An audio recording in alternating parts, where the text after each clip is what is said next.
Welcome to The Explainer. Today, we're decoding the actual mechanics of corporate growth by dissecting some of the absolute biggest market movers in India right now. If you want to understand how the top players pull different levers, things like massive consumer ecosystems, super aggressive takeovers, or just highly disciplined organic scaling to generate massive value, you are in exactly the right place. We're going to look strictly at the numbers, the overarching strategies, and the on-the-ground realities of these market giants. So, think about this for a second. What do India's biggest conglomerate, a rapidly rising IT powerhouse, and a top-tier asset management firm actually have in common? On the surface, they operate in completely different universes. But look under the hood, and you'll find they're all making these massive, literally landscape-altering financial moves. The difference? It's all in the strategy. Do you build an unmatched ecosystem from scratch? Do you just buy your way to global scale? Or do you quietly, steadily grow your bottom line? Okay, let's just dive right into our roadmap for today. First up, Reliance's consumer ecosystem, followed by their green energy transition.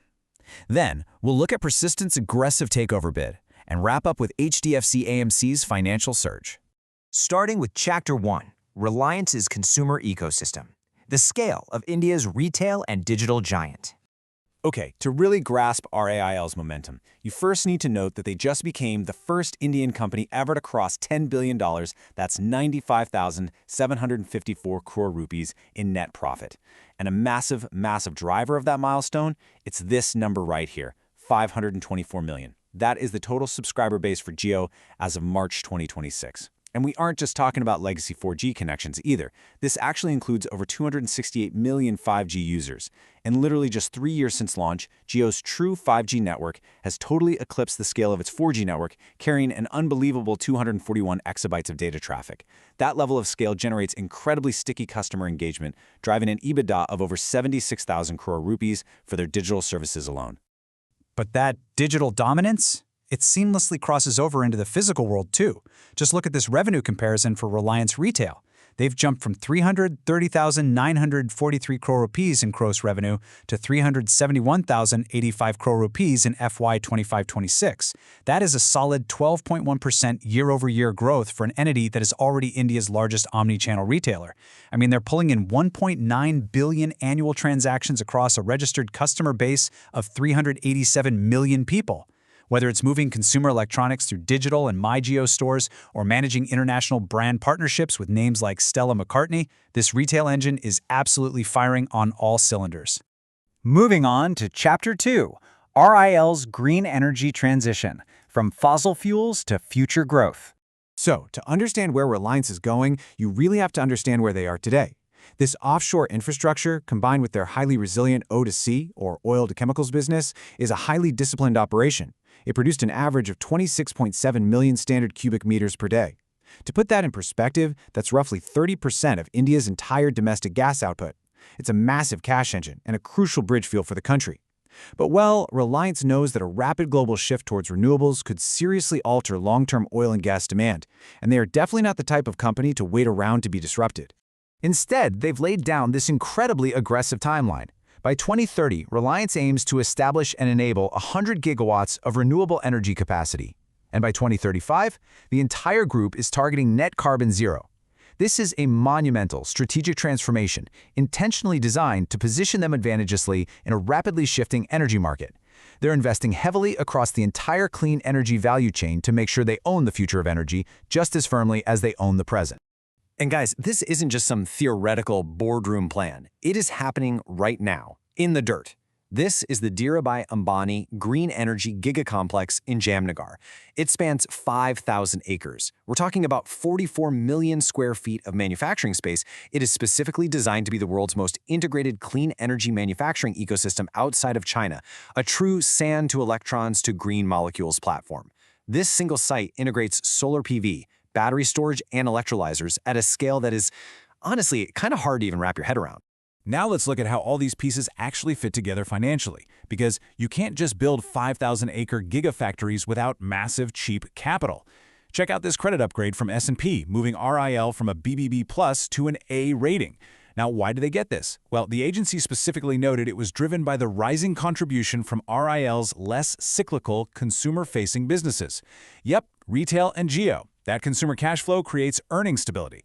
That stability bumps up their credit rating, which in turn gives them access to huge new pools of global capital at much finer spreads to fund their green energy transition. It's basically a perfectly engineered financial loop. All right, Chapter 3, Persistent's Aggressive Takeover Bid, the push for AI-led engineering scale. Shifting gears entirely from ground-up ecosystems, Persistent Systems is taking a totally different route to scale, the aggressive takeover bid. As their founder, Dr. Anand Deshpande, emphasizes, building enduring companies takes patience, talent, and shared purpose. Nagarro brings all of that, and we are confident that what we create together will be greater than either company could achieve alone. Persistent basically realized that to lead this next decade of AI and cloud modernization, organic growth just wasn't going to be fast enough. They needed the localized capabilities, the European market exposure, and the sheer engineering talent that Nagarro already has. So, this merger is all about instantly creating a globally diversified powerhouse. But hey, purpose alone doesn't exactly win over shareholders, right? Cash does, and Persistent came to the table with a highly aggressive offer. They're offering €81 per share in cash. That represents a mind-blowing 140% premium over Nagarro's closing price on June 25, 2026, the day before the transaction was actually announced. Listen, when you offer a 140% premium, you aren't just making a bid, you are making a bold statement of absolute conviction in the immense value this combined entity is going to create. So, how does a massive acquisition like this actually play out in the real world? It is highly structured. The acceptance period is open until September 17, 2026, for shareholders to tender their shares. Now, the deal hinges on a minimum acceptance threshold of 50% plus one share. Interestingly enough, Persistent has already secured about 22% right out of the gate. But pay close attention to that final step, the planned delisting from the Frankfurt Stock Exchange. Persistent intends to take Nagarro private. If they succeed, the remaining Nagarro shares could become effectively illiquid. And that acts as a very, very strong incentive for current shareholders to accept that 140% premium while it is still on the table.